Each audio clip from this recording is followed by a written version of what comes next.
अस्सलाम वालेकुम नाजरीन, प्रोग्राम बातचीत में आपका मेजबान मुजीबुर रहमान साहिल आज एक नए उन्वान के साथ नए टॉपिक के साथ बातचीत में हाजिर है। और आज हमारे साथ मेहमान मौजूद है डॉक्टर सलमान यासीन साहिब, जो कि PhD हैं जिस यूनिवर्सिटी से और इस वक्त प्रोफेसर असिस्टेंट प्रोफेसर जिस यूनिवर्सिटी। डॉक्टर सलमान यासीन साहिब, उनसे बात करेंगे। ये केमिस्ट हैं और हम इनसे बातचीत जो है वो इस बारे में करेंगे, ये जो स्मोक की सूरत हाल है, ये जो पोल्यूशन है, इसकी वजह से होने वाले नुकसानात क्या हैं, खदशात क्या हैं, पाकिस्तान की गवर्नमेंट को इस बारे में क्या करना चाहिए, कौन सा लाया अमल इख्तियार करना चाहिए, किस तरीकाकार के मुताबिक इससे निपटा जा सकता है, और ये स्मोक जो है ये बनती कैसे है, और ये स्मोक जो है इसके बारे में पहले तासुरात क्या थे, अब के तासुरात क्या थे।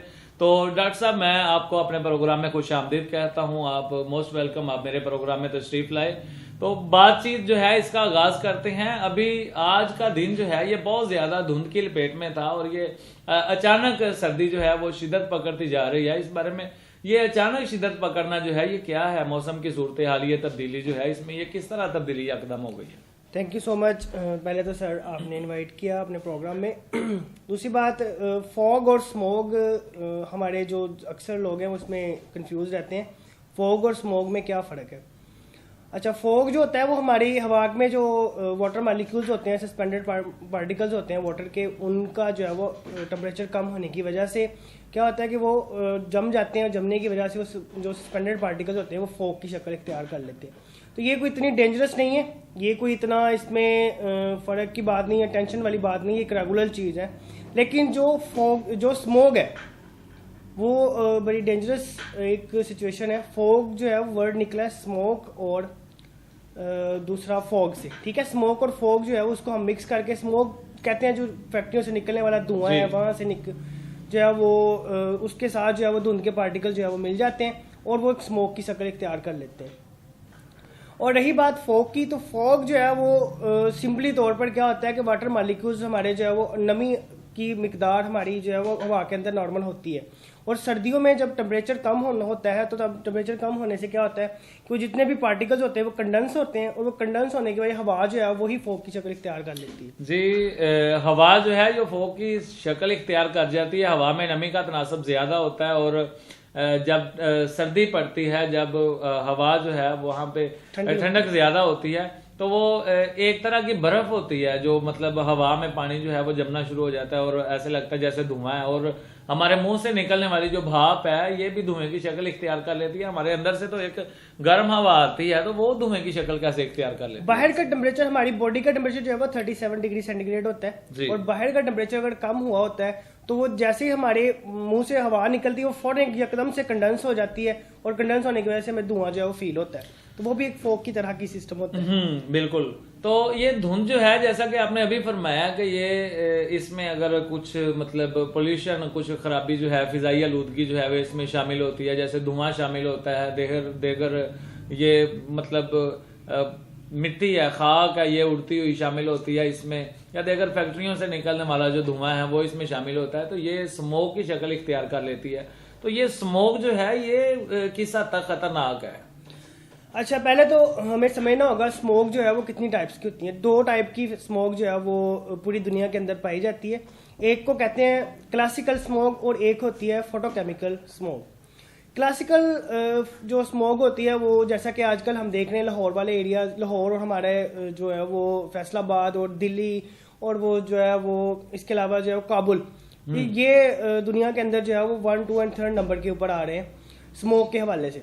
तो ये क्या होता है कि जब धान की फसल जो है वो काश्त होती है ना, उसकी कटाई होती है धान की, उसके बाद या हम कहते हैं गंदम की कटाई के बाद जो उसके खेत होते हैं ना, किसान उनको आग लगा देते हैं।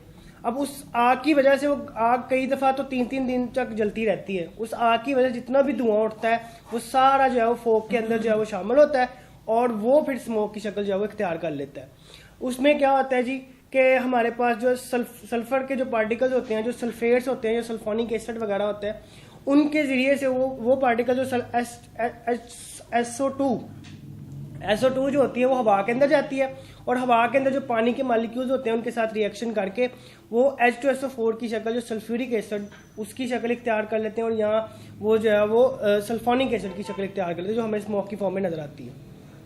अच्छा, एक बात आपने की है अभी, ये गंदम की कटाई या किसी फसल की कटाई के बाद जो आग लगाई जाती है, ये इस वजह से जो फॉग है ये स्मोक की शक्ल इख्तियार कर लेती है, ये खतरनाक हो सकती है।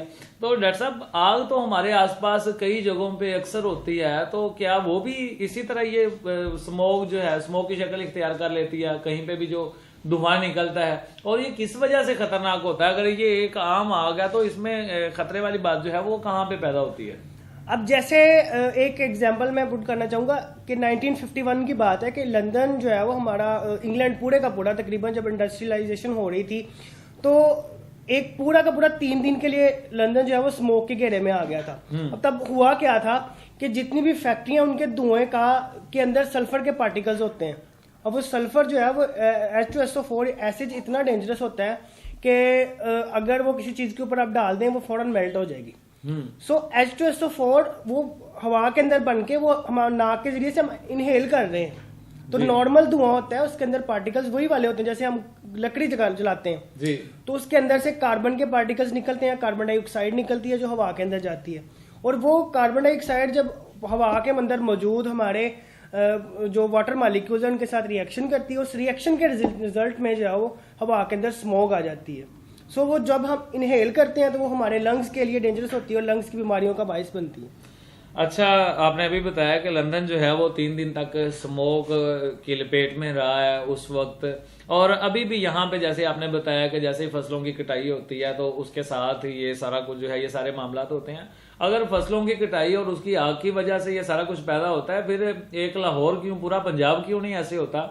बल्कि हमारे यहाँ पे बरसगीर जो है यहाँ पे तो होता ही ऐसे है कि जैसे फसलों की कटाई होती है उसके बाद आग लगा दी जाती है, बजाय इसके कि कोई केमिकल का छिड़काव किया जाए वहां पे आग लगा दी जाती है। तो ये पूरा पंजाब इसकी लपेट में क्यों नहीं आता, और हिंदुस्तान का पंजाब जो है वो क्यों नहीं इसकी लपेट में आया? अब हिंदुस्तान की मैंने आपको एग्जांपल दी है कि जो हवा है ना वो दिल्ली की तरफ जाती है और दिल्ली पूरे का पूरा स्मोक की लपेट में होता है, और पोल्यूशन की जो रेशियो है वो दिल्ली का 2nd नंबर है और लाहौर का पहला नंबर है। मतलब लाहौर के इर्द गिर्द जो हाफजाबाद है, गुजरांवाला, इन सारे एरियाज के अंदर क्या होता है कि जो गंदम ज्यादातर इधर हम लोग गंदम काश्त करते हैं, और ज्यादातर वो जब गंदम की कसाई हो जाती है और उसके बाद फिर जितनी भी उसकी बाकियात होती है वो सारी हम जला देते हैं। उस जलाने के बायस वो सारा धुआं वहां पे इकट्ठा हो जाता है। एक तो उसके अलावा लाहौर शहर के अंदर पोल्यूशन जो है वो गाड़ियों की वजह से बड़ी होती है। बहुत सारी गाड़ियां लाहौर के अंदर चल रही है अननेसेसरी तौर पर। हम पब्लिक ट्रांसपोर्ट नहीं यूज करते हैं बल्कि हम लोकल अपनी गाड़ियां यूज करते हैं। उससे फिर क्या होता है कि उनका धुआं भी साथ शामिल हो जाता है, फिर वो सोने पे सुहागा स्मोक बन जाती है। ठीक है, सोने पे सुहागा तो आप इस तरह कह रहे हैं जैसे बड़ी काम की चीज हो, स्मोक बन गई है और उसके बाद हमने इसको दूसरे ममालिक को एक्सपोर्ट किया और बड़ा ज़र मुबादला कमाया। खैर बात जो है वो दूसरी तरफ निकल गई है। जैसे आपने भी बताया कि हम अपनी जाती गाड़ियां इस्तेमाल करते हैं, अगर हम स्मोक से निकल के इस बात पे रोशनी डालें तो ये हमारे लिए बहुत ज़रूरी नहीं हो गया कि हम अपनी गाड़ियां इस्तेमाल करें, क्योंकि पब्लिक ट्रांसपोर्ट जो है वो तो उसका तो बाकायदगी नहीं है, बंदा जो है वो अंदाज़ा नहीं कर सकता कि ये ट्रांसपोर्ट जो है ये टाइम पे आपको अपनी जगह पे पहुंचा देती है। हम तो अपनी गाड़ियां इस वजह से इस्तेमाल करते हैं। लाहौर के अंदर अगर हम देखें ना तो लाहौर के अंदर metro bus service, orange line service, ये अच्छी पब्लिक ट्रांसपोर्ट है। इसके अलावा स्पीडो बस सर्विस है, ये पूरे लाहौर के अंदर चल रही है। तो अगर हम लाहौर की बात करें ना तो वो हम इसको मैनेज कर सकते हैं। ये सिर्फ एक बहाना है कि हम इस तरह कर रहे हैं, ऐसा कुछ ऐसे है नहीं है। हमने लग्जरी लाइफ जो है इस बात को समझ लिया है कि हम जो है वो अगर हम अपनी गाड़ी इस्तेमाल करेंगे तो ये हम लग्जरी लगेंगे और हम अमीर दिखेंगे, और इस चक्कर में हमने जो है इतनी गाड़ियां यूज करना शुरू कर दिया जो कि स्मोक का बाइस बन रही है। स्मोक का बाइस तो बन रही हैं, ये ठीक है कि गाड़ियां जो हैं वो स्मोक का बाइस बन रही हैं। इसके अलावा बड़ा कुछ ऐसा है जो स्मोक की वजूहात में शामिल होता है, मतलब जैसे फैक्ट्रीज हैं, इसके अलावा गैर जरूरी आग जलाई जाती है, गैर जरूरी ईंधन इस्तेमाल होता है मुख्तलिफ चीजों में, या फिर ये सारा कुछ जो है अगर मतलब हम देखते हैं स्मोक का बाइस तो बनता है। और इसकी जो वजूहात हैं इसको हम दूसरे सेगमेंट में इसके बारे में बात करेंगे। अभी हम फिलहाल इस बारे में बात कर रहे हैं कि ये जो स्मोक है इसके साथ कौन कौन सी बीमारियां जो हैं उनके खदशात लाहक होते हैं, स्मोक जो है उसकी वजह से कौन कौन सी बीमारियां हो सकती हैं।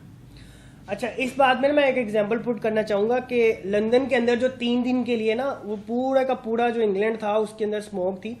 अब उसका क्या उन्होंने हल के ये निकाला था कि उन्होंने क्या किया कि उन्होंने जितनी भी इंडस्ट्रियलाइजेशन थी वो सारी शहर से दूर कर दी। अब हम हमारे नबी सल्लल्लाहु अलैहि वसल्लम का कॉल है कि हम जो है वो नए शहर आबाद करें, ना कि हम पुराने शहरों के अंदर रश डालें, बल्कि हम नए शहर अगर आबाद करेंगे तो उससे इसके खतरात जो है वो कम हो जाएंगे। अच्छा, बीमारियां उस जो 3 दिन के अंदर जो है ना वो 4000 लोगों की डेथ हुई थी स्मोक की वजह से। और उसमें असल वजह क्या आ रही थी, सांस की तंगी होती थी, गले की बीमारियां होती थी और हमारे लंग्स जो है वो डैमेज होना शुरू हो गए थे। अब उन 4 दिन के बाद उसी वजह से उसी से इन्फेक्टेड लोग, टोटल 12000 लोगों की डेथ हुई थी उन 3 दिन की स्मोक की वजह से। उसके बाद बड़े सख्त कानून पास किए गए और जितनी भी इंडस्ट्री थी वो सारी शहरों से बाहर की, घरों में जो है वो धुआं वाले जैसे कि लकड़ी वगैरह जलाने पे पाबंदी लगा दी गई। इसकी जगह पे जो है वो गैस वगैरह और पेट्रोल वगैरह या इस तरह की चीज़ों को यूज़ करना शुरू कर दिया उन्होंने। नहीं डॉक्टर साहब, अभी आपने बताया ना कि जो स्मोक है इसकी वजह से गले की बीमारियां हो सकती हैं। वाज़ेह अल्फाज में हम क्या कह सकते हैं, इससे टॉन्सिल्स का खतरा है या जो मतलब हमारे अंदर बीमारियां जाती हैं इसकी वजह से, हमारे फेफड़ों की बीमारियां होती हैं, उनमें से कौन सी बीमारियां जो हैं वो इसकी हिट पर हैं, कौन से अज़ा जो हैं उनके मुतासिर होने का खदशा है और किस हद तक मुतासिर होने का खतरा है। जैसे आपने अभी बताया कि 4000 लोगों की डेथ हुई है, तो वो सडन एक सूरत हाल पैदा हुई थी जिसके बारे में उनके ख्याल में भी नहीं था कि ये इस तरह का कुछ हो सकता है। लेकिन अब तो मतलब रोजमर्रा जिंदगी में इसका नाम भी है, इसके बारे में लोगों को आगाही भी है। तो ये कौन कौन सी बीमारियां हैं जिनके खदशात हैं और आया उनका इलाज पाकिस्तान में मौजूद है या उसके लिए हमें मतलब मजीद कुछ रिसर्च की जरूरत है? अच्छा, सबसे बड़ी बीमारी जो इसमें होती है वो बीमारी हमारी जो लंग्स का कैंसर वो है, ब्रोंकाइटिस हो सकती है, इसमें अलवलाई हमारी डैमेज हो जाती है। इसके अलावा दमे की बीमारी जो है वो ज़्यादातर लोगों को हो सकती है। पाकिस्तान में इन सारी बीमारियों के तो इलाज नहीं है, कुछ में जो ब्रोंकाइटिस वगैरह है उसकी हम इलाज कर सकते हैं। लंग्स कैंसर का इलाज भी पाकिस्तान में इतना सूटेबल नहीं है, वो शौकत खानों वाले करते हैं लेकिन इतना वो सूटेबल नहीं है। इसके अलावा जो दमा है उसके लिए भी पंप यूज़ किए जाते हैं, उसका भी प्रॉपर इलाज हमारे पास मौजूद नहीं है। इसका मतलब है कि अगर हम ये कहें कि स्मोक जो है ये सिर्फ खतरनाक नहीं है बल्कि इंतहाई हद तक खतरनाक है, क्योंकि जैसे आपने अभी फरमाया कि लंग्स का कैंसर होता है और उसका इलाज जो है वो प्रॉपर यहाँ पे मौजूद नहीं है। सांस की बीमारियां होती हैं, सांस की बीमारियों का प्रॉपर यहाँ पे इलाज मौजूद नहीं है, बल्कि इसका शॉर्टकट ही लिया जाता है यहाँ पे। इसका मतलब है कि बंदा जितनी देर जी सकता है उतनी देर जी ले। तो इस सूरत हाल में जो हमें क्या करना चाहिए, कौन से जराए जो हैं उनको अपनाना चाहिए, आगाही किस तरह फैलानी चाहिए, हम स्मोक के साथ कैसे मुकाबला कर सकते हैं, इससे बचा कैसे जा सकता है, माहौलियात को किस तरह खूबसूरत बनाया जा सकता है, कौन से जराए इस्तेमाल करते हुए हम पाकिस्तान की फिजाई सूरत हाल जो है उसको बेहतर बना सकते हैं। अभी तक डॉक्टर सलमान यासीन साहब आपने मुझे बताया है जो क्लासिकल स्मोक है, और ये मेरे लिए बड़ी हैरानी की बात है कि मुझे आपने बताया कि स्मोक भी क्लासिकल होती है। हमने तो आज तक मतलब सिंगिंग में देखा था या लिटरेचर में देखा था, यहाँ स्मोक भी क्लासिकल है। तो देकर आपने एक बताया फोटोकेमिकल स्मोक, तो आप क्या बताएंगे ये फोटोकेमिकल स्मोक क्या है? अच्छा, सूरज की रोशनी के अंदर जो है वो क्या होता है कि जब जो हमारी गाड़ियां हैं, गाड़ियों से निकलने वाले जितने भी कार्बन के पार्टिकल्स हैं और इसके अलावा जो है वो हमारी जो कार्बन डाइऑक्साइड के पार्टिकल्स हैं, उन सब के साथ क्या होता है कि जैसे ही सूरज की शॉएं उनके ऊपर पड़ती है तो अल्ट्रावायलेट शॉओं की वजह से वो क्या बन जाता है, उसके साथ ओजोन जो है वो बनना शुरू हो जाती है। इसके साथ जो है वो कार्बोनिक एसिड बनता है जो कि स्मोक के अंदर शामिल हो जाता है। ये इसको हम जो है इस तरह की टाइप जिसके अंदर ये चीज़ें होती हैं उस टाइप को हम कहते हैं ये फोटोकेमिकल स्मोक है। तो इसके अंदर अब क्या होता है कि ओजोन 2 तरह की चीज़ें हैं। ओजोन जो है वो हमारे लंग्स वगैरह को डैमेज करती है। ओजोन का आपको शायद पता हो कि वो हमारी जो पूरी अर्थ है, अर्थ के इर्द गिर्द है जी। और उससे क्या होता है जितनी भी अल्ट्रावायलेट रेज है वो जो यूवी रेडिएशन है जो हमारी स्किन के लिए खतरनाक है, सही नहीं है, उनको क्या होता है कि वो सारी की सारी जो है वो जमीन से आने से रोकती है। अब ओजोन नीचे वाली और ऊपर वाली में क्या डिफरेंस होगा, नीचे वाली जो ग्राउंड ओजोन है उससे क्या होता है कि वो हमारे लंग्स को जाकर डैमेज करती है जब हम उसको इनहेल करते हैं। तो जमीन के ऊपर जो ओजोन है जो हमारे लिए खतरनाक है। इसके अलावा कार्बोनिक एसिड बहुत खतरनाक है। वो जमीन के ऊपर ओजोन का क्या मतलब है डॉक्टर साहब? वो जो जमीन के इर्द गिर्द गिलाफ है, जो लेयर चढ़ी हुई है, जिसकी वजह से अल्ट्रावायलेट शुआएं जो हैं वो जमीन तक नहीं आती, जिसकी वजह से खतरनाक शुआओं से इंसान बचा रहता है, वो खुद भी खतरनाक है, ये मतलब आप कैसे करें? अच्छा, वो ना जो ओजोन लेयर की आप बात कर रहे हैं ना, हमारी अर्थ के इर्द गिर्द बिल्कुल है, वो सूरज की अल्ट्रावायलेट रेज से हमें बचाती है। जो ग्राउंड ओजोन है ना, ओजोन को अगर हम वो वाली ओजोन भी हम इनहेल करेंगे तो वो हमारे लिए डेंजरस होगी, ठीक है। और ये जो ओजोन है ये भी हमारे लिए डेंजरस है। ग्राउंड ओजोन अगर हम इसको इनहेल करेंगे तो ये हमारे लिए डेंजरस है। मतलब यहाँ कहीं पे आइए जी बिल्कुल, ये हमारी ग्राउंड की ओजोन है ना। अब हम उसको रेगुलर हमारी हवा के अंदर सस्पेंडेड है तो वहां से हम उसको इनहेल कर दें तो वो उसके लिए हमारे लिए जो है डेंजरस एक किस्म है। अच्छा डॉक्टर साहब, एक और बात जो हम देख रहे थे, आपने मुझे बताया जो आपकी अभी बताया क्लासिकल स्मोक जो है उसके बारे में आपने बताया कि वो यहाँ पे बनती है और इसकी वजूहात ये हैं। इन वजूहात की बिना पर ये स्मोक जो है ये वजूद में आती है और इसकी वजह से ये खदशात होते हैं। इस बारे में तो आपने अभी तक बड़ी तफसील से बात की है। ये जो फोटोकेमिकल है जो स्मोक है इसके बारे में इसके क्या खदशात हैं, इससे कौन कौन से खतरात हैं, किस तरह से मतलब ये बीमारियां जो हैं वो इंसानी जिस्म का हिस्सा बनती हैं? ये क्लासिकल स्मोक से भी खतरनाक है। फोटोकेमिकल स्मोक क्लासिकल से भी ज्यादा खतरनाक है। ये इससे ज्यादा जो है वो अस्थमा का सबसे ज्यादा खतरा जो है वो इसकी वजह से होता है। ये हमारे गले को जो है वो बहुत ज्यादा इफेक्ट करती है और इसके अलावा जो ओजोन है वो हमारे बिल्कुल फेफड़े जो है वो एक साइड बिल्कुल डैमेज कर सकती है उसकी, अगर हम जो है वो उसको कंटिन्यूसली इनहेल करते रहें तो। जी, तो उससे फेफड़े जो है उनके डैमेज होने का खतरा है। तो इससे कैसे बचा जा सकता है? जो फोटोकेमिकल स्मोक है इससे कैसे बचा जा सकता है? अच्छा, इससे बचने के तरीके जो है वो इसमें सिंपल यही तरीका है कि हम क्या करें, जब स्मोक जो है वो हमारे माहौल के अंदर आ जाए तब हमें क्या करना चाहिए कि बहुत कम जो है वो बाहर जाना चाहिए। खासकर जो प्रेग्नेंट वुमेन्स हैं उनके लिए ये बड़ा खतरनाक है। जो बच्चे पैदा होंगे उनकी जेन के ऊपर असरात हुए पड़े होंगे, मतलब कि उनकी जो सोचने की पावर है वो कम हो जाएगी, उनकी जो समझने की पावर कम हो जाएगी अगर प्रेग्नेंट वुमेन जो है वो इसको जो है वो इनहेल करेंगी। और जो बूढ़े हैं उनके लिए भी खतरनाक है। बूढ़े जब इसको इनहेल करेंगे तो बूढ़ों की जो है वो भी सेंस जो है वो काम करने बंद हो जाएगी और वो अक्सर जो है वो आपने देखा होगा कुछ बीमारियां जो है वो ज्यादातर जो बूढ़े हमारे होते हैं उनको सांस की और खांसी की बीमारियां ज्यादा होती हैं। हाँ जी, तो उसकी वजह यही होती है। अच्छा, असल में मतलब जब हम 45 से ऊपर जाते हैं तो हमारा मुदाफ़ाती निज़ाम जो है वो कमज़ोर होना शुरू हो जाता है और बीमारियों से उस तरह से मुकाबला नहीं कर सकते। ये तो आपकी बात ठीक है, लेकिन आपने बताया कि ये जो फोटोकेमिकल स्मोक है इसकी वजह से काफ़ी खदशात हैं, हमें सांस की बीमारियों के खदशात हैं। प्रेग्नेंट खवातीन जो हैं वो मतलब इसको इनहेल करेंगी तो उनके लिए या उनके पैदा होने वाले बच्चे के लिए जो अभी दुनिया में नहीं आया उसके लिए भी ये खतरा बन सकता है।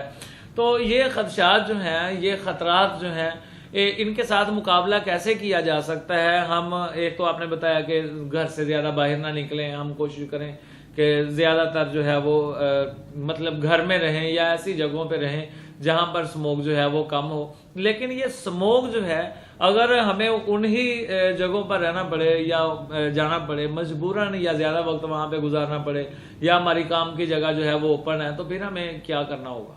इसका हल ये है कि हम ऐसा करें कि हम जो है वो मास्क इस्तेमाल करें। जो कोरोना वाला मास्क है वो भी हमारे लिए ठीक है और स्मोक के अंदर जो ये कोरोना वाला मास्क जो है ये अब कहां से आ गया? ना, कोरोना के दौरान जो नॉर्मल मास्क जो है हम इस्तेमाल करते थे N95 वाला, वो मैं कह रहा हूँ, तो वो वाला हम इस्तेमाल करें। ये जो सर्जिकल मास्क है मतलब ये सब्ज रंग का नीले रंग का आता है, ये इससे बचा सकता है? ये इफेक्टिव है लेकिन ये इतना नहीं है। अच्छा। N95 ज्यादा इफेक्टिव है जी। अच्छा, अब इसका एक हल तो ये भी है कि हम इस तरह इसको यूज करें और दूसरा ये है कि हम स्मोक पैदा होने से रोकें। इसका ज्यादा से ज्यादा दरख्त लगाने से, जंगलात ज्यादा से ज्यादा बनाने से जितने भी पार्टिकल्स होते हैं, कार्बन डाइऑक्साइड वगैरह होती है, वो सारी जो है वो दरख्त अब्जॉर्ब कर लेते हैं जी। तो वो दरख्त के अब्जॉर्ब करने से फिर हमें बेहतर ये होगा कि हम ज्यादा से ज्यादा दरख्त लगाएं। इससे बेहतर है कि हम जो है वो इससे बचें। डॉक्टर साहब एक और बात है, दरख्त लगाना जो है ये ठीक है, एक दरख्त लगाने से हम कई लोगों की जिंदगियों को बेहतर कर सकते हैं। एक दरख्त जो है वो कई लोगों को ऑक्सीजन मुहैया करता है। एक दरख्त जो है वो माहौलियाती आलूदगी में बड़ा हिस्सा जो है आलूदगी का वो जज्ब कर लेता है, ये तो ठीक है। लेकिन ये शहरी आबादी में जैसा कि हम देखते हैं, शहरों में तो रहने के लिए ये इतने गुंजान आबाद हमारे शहर हैं, पूरा पंजाब जो है, और जिले जो हैं वो अब एक दूसरे से मिलते जा रहे हैं। लाहौर के साथ शेखुपुरा मिल गया, लाहौर के साथ कसूर जो है वो मिल गया, और रास्ते में कहीं पे आपको खुला नहीं नजर आता, कहीं पे आपको ऐसा नहीं नजर आता कि मतलब ये जगह खाली पड़ी हुई है या यहाँ पर ये गाँव है, देहात है। हत्ता कि शहर के साथ शहर मिला हुआ है और बाकी जो कसर है वो कॉलोनीज ने पूरी कर दी है, कॉलोनियां जो है वो काट दी गई हैं। तो ये दरख्त कहाँ पे लगाए जाएंगे, इसका क्या मतलब लाया अमल इख्तियार किया जाए? अच्छा, इसमें ना एक मैं एग्जांपल दूंगा आपको। चाइना के अंदर उन्होंने क्या किया, वहां पे भी कॉलोनाइजेशन बहुत ज्यादा होगी और बहुत ज्यादा शहर जो वो फैल गए हैं। अब उन्होंने इसका हल क्या निकाला, उन्होंने अपनी बालकनीज में जो है वो लटका दिए, बाल्टियां लटका दी, उसके अंदर छोटे छोटे पौधे लगा दिए। उन्होंने अपनी छतों के ऊपर छोटे छोटे पौधे लगा लिए। मतलब कि अगर हम लगाना चाहें तो हम इस तरह कर सकते हैं, इस तरह की चीजें हम अडॉप्ट कर सकते हैं दूसरी कंट्रीज के साथ। ये कोई इतनी बड़ी इशू की बात नहीं है। और पाकिस्तान जो है इसमें खतरनाक हद तक जो जंगलात की कमी है, जंगलात यहाँ पे नहीं है, यहाँ पे दरख्तों की वाकई कमी है। अभी पिछली 2 हुकूमतों ने इसके बारे में बहुत ज्यादा तवज्जो दिलाई है, बहुत ज्यादा कोशिश की है, इसके बारे में बहुत ज्यादा कोशिश की है, बहुत ज्यादा तवज्जो दिलाई है। इसके बावजूद अवाम जो है उसमें आगाही फैलाने के लिए हमें मतलब मजीद इकदाम करने होंगे ताकि लोग जो है वो ज्यादा से ज्यादा दरख्त लगाएं, हरियाली हो हर तरफ, ज्यादा से ज्यादा सूरत हाल जो है इसको कंट्रोल किया जाए। लेकिन ये दरख्त लगाना जो है ये एक तवील और मुशक्कत तलब काम है। इसके अलावा हम मुस्तकबिल करीब में इसके बारे में जो है वो क्या कर सकते हैं कि स्मोक से बचा जा सके? बेहतर यह है कि जो भी पहले तो जो कचरा मतलब कि बचता है ना, हमारी जो गंदम को या धान को काटने के जो वेस्ट होता है, उस वेस्ट को हम जो है एग्रीकल्चर वेस्ट कहते हैं। उस एग्रीकल्चर वेस्ट को जो है वो हम आग ना लगाएं। तो एग्रीकल्चर वेस्ट जो है उसको हम क्या करते हैं, अक्सर गांव वगैरह के अंदर जो है ना वो ये हमने अपने गांव के अंदर ये तजर्बा किया कि जो एग्रीकल्चर वेस्ट था उसको हमने जो है वो चारा बना के उसको काट के जो है वो चारे के साथ जानवरों को जो है वो दिया। उससे जानवरों के अंदर एक तो दूध ज्यादा देते हैं वो, उसका इफेक्ट हुआ, और दूसरा ये है कि वो हमारा एग्रीकल्चर वेस्ट जो है वो यूज हो गया। एग्रीकल्चर वेस्ट जो है चलो उसको भी इस्तेमाल कर लिया, उससे ये हुआ कि चलो चारा भी बन गया। लेकिन एक और चीज है, मतलब आग लगाते हैं ना वो एक इस वजह से भी लगाते हैं कि उसमें जो जड़ी बूटियां हैं, जो बाहर के दूसरे मौसमी जो भी छोटे मोटे पौधे जो हैं वो उग गए हैं वो भी खत्म हो जाते हैं ताकि वो आगे काश्त कर सके। तो इसका क्या हल निकालेंगे फिर? बहुत सारी जो है वो मशीनें अवेलेबल है उससे, जैसे जिस तरह एक मशीन है रूटावेटर जिसका नाम होता है जी, उसके थ्रू जो है वो क्या कर सकते हैं, अगर जमीन के ऊपर आप वो चलाएंगे तो जमीन छोटे छोटी जितनी भी उसकी मट्टी होगी वो छोटे छोटे पीसेज में कन्वर्ट हो जाएगी, और वो जितने भी उसके अंदर वो जड़ी बूटियां वगैरह होती हैं वो सारी वेस्ट हो जाएंगी और ज़ाया हो जाएंगी। उनके बीज वगैरह भी वो पीस देता है। सो हम उसको उस थ्रू जो है वो कंट्रोल कर सकते हैं। अच्छा डॉक्टर साहब, ये जो आपने बीमारियां बताई हैं अभी स्मोक की वजह से बीमारियां हैं, मतलब जो लंग्स की बीमारियां हैं, देगर गले की बीमारियां हैं, ये जितनी भी बीमारियां हैं, और उसके साथ ही आपने ये बताया कि इनमें से ज्यादातर ऐसी हैं जिनका प्रॉपर कोई सिस्टम नहीं है, जिनका इलाज जो है, तरीका इलाज जो है वो पाकिस्तान में नहीं है। तो इसके लिए क्या आपको लगता है आने वाले अदवार में इसके बारे में भी कुछ काम हो रहा है कि आने वाले अदवार में इससे पैदा होने वाली जो बीमारियां हैं उनसे मुकाबला किया जा सके? सबसे ज्यादा मजे के साथ मैं अगर बोलूं तो सबसे ज्यादा जो मस्कीन तबका है ना वो यही वाला है कि हम इसके ऊपर तवज्जो नहीं देते। हम लोग अभी अपने प्रेजेंट को देखते हैं, आने वाले फ्यूचर के मुतालिक हमारी जो है वो बिल्कुल भी प्लानिंग नहीं है। मेरा नहीं ख्याल कि आने वाले दौर में कुछ इस तरह का हो। हम जो डॉक्टर्स के से मशवरा करने की बजाय हम खुद अपने इलाज खुद करने की कोशिश करते हैं। तो ये अगर पाकिस्तान की अगर आप बात करें तो भी ऑनेस्ट माजरत के साथ हम इस काबिल नहीं है। अच्छा, हम इस काबिल नहीं है, आने वाले अदवार के लिए हम सोचते नहीं हैं, और दूसरा ये है कि हम अभी फिलहाल इस काबिल नहीं है या इस बारे में कोई हम पेशीन गोई नहीं कर सकते कि पाकिस्तान जो है वो इससे निमटने की सलाहियत कब तक रखेगा, और पाकिस्तान के पास ये सलाहियत आती भी है या नहीं आती। तो ये एक साइड पे इसको छोड़ दें। दूसरी बात आपने फरमाई अभी कि हम डॉक्टर के साथ मशवरा करने के बजाय कोशिश करते हैं कि हम अपना इलाज खुद करें या किसी अताई डॉक्टर के पास चले जाते हैं। ये बात एक हद तक ठीक है, लेकिन क्या आपको ये नहीं लगता कि हर बंदा जो है वो डॉक्टर की तरफ रुजू भी नहीं कर सकता? ये भी बड़ा मुश्किल है। मेडिकल सिस्टम जो है वो बहुत महंगा है पाकिस्तान में। अच्छा, अब इसमें जो है ना वो हमारा मेडिकल सिस्टम वाकई आपकी बात ठीक है, वो महंगा तो एक डिफरेंट चीज़ है, लेकिन वो बहुत कॉम्प्लिकेटेड सा है। अगर आप किसी हॉस्पिटल वगैरह में जाएं, गवर्नमेंट हॉस्पिटल्स के हालात, पहले तो शहबाज शरीफ के दौर शहबाज शरीफ साहब ने बड़े इनिशिएटिव लिए जो हॉस्पिटल्स के लिए बड़े अच्छे इनिशिएटिव थे, तो उसको जो है वो सराहना चाहिए। बेशक पॉलिटिकल इख्तलाफ अपनी जगह होता है, लेकिन अब जो हालात है ना, अब के हालात में ये भी है कि अगर आप गवर्नमेंट हॉस्पिटल्स में जाएं तो वहाँ पे आपकी बात नहीं सुनी जाएगी, बल्कि आपको वेट करवाया जाएगा। इवन के वो जो गार्ड वगैरह होते हैं वो पैसे लेके लोगों को अंदर लेके जाते हैं। तो मेडिकल सिस्टम हमारा कॉम्प्लिकेशन का शिकार है, लेकिन ये हमने खुद किया हुआ है, इसमें कसूर हमारा अपना है। हम लोग जाते ही नहीं है। पहले जो पुराने दौर की बात है, अगर हम आज से 10 साल पहले की बात कर ले, पुराना शायद नया हम जाएं, तो 10 साल पहले क्या होता था कि डॉक्टर्स के पास तो लोग जाते ही नहीं थे। ज्यादातर लोग जो है वो घर में माएँ जो है वो सबसे बड़ी डॉक्टर होती थी, उन्होंने अपनी जो है वो इलाज निकाले होते थे, अपनी तरफ से वो चीज़ें उनको दी। अब तो खैर नया दौर है, अब ज़्यादा लोग जो है वो इसके डॉक्टर की तरफ रजू कर रहे हैं। अब आप हिसाब लगाएं कि वो वही के सीखे हुए कि वो डॉक्टर्स के पास नहीं जाना बल्कि खुद से इलाज करना है, वही बच्चियां वो माएँ बनी हैं। अब वो कैसे अब हम इसको कह सकते हैं कि वो इसको ठीक है, एक आखिरी बात करते हैं नाजरीन, और उसके बाद प्रोग्राम जो है उसके वक्त की कैद जो है वो हमें खींच रही है।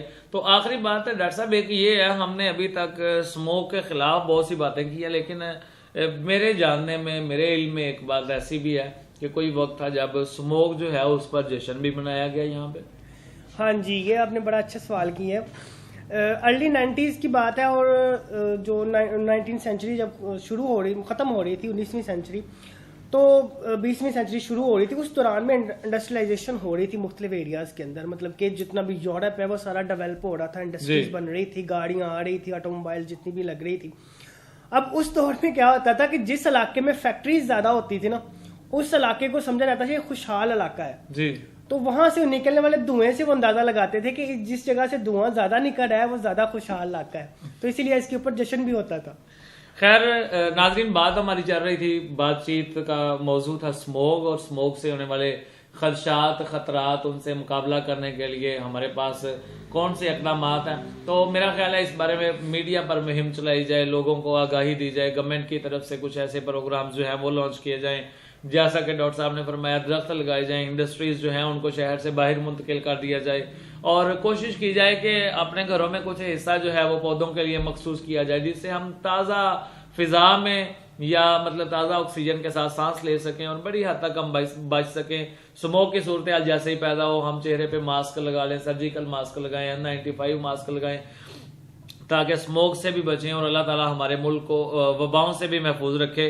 तो आखिरी बात जो है वो मेडिकल सिस्टम की हमने की है। मेडिकल सिस्टम जो है वो वाकई कॉम्प्लिकेटेड हो गया, और एक आम बंदा जो है वो किस तरह से इस मेडिकल सिस्टम में अपना इलाज जो है वो करवा सकता है। और ऐसे हालात में जब पाकिस्तान का एक वजीर जो है वो ये कह रहा हो कि ये कौन सा बड़ी बात है, अगर 3 रुपए की गोली जो है वो 7 रुपए की खरीद लेंगे तो बहुत ज्यादा महंगी नहीं है। तो इसका मतलब है कि हमारी यहाँ की गुर्बत, हमारे जो सोर्स ऑफ इनकम है या हमारा जो टारगेट है, जिस तरह हमारा पर डे या पर हेड इनकम है, हमारी आमदनी है, उसके और अखराजात के दरमियान जो तवाजुन है वो तो पहले ही बिगड़ता जा रहा है। आगे इस पर जो सूरत हाल है वो अगर पड़ जाए मेडिकल सिस्टम की, इसका बर्डन भी पड़ जाए तो ये बहुत मुश्किल हो जाएगा एक आम आदमी के लिए जीना।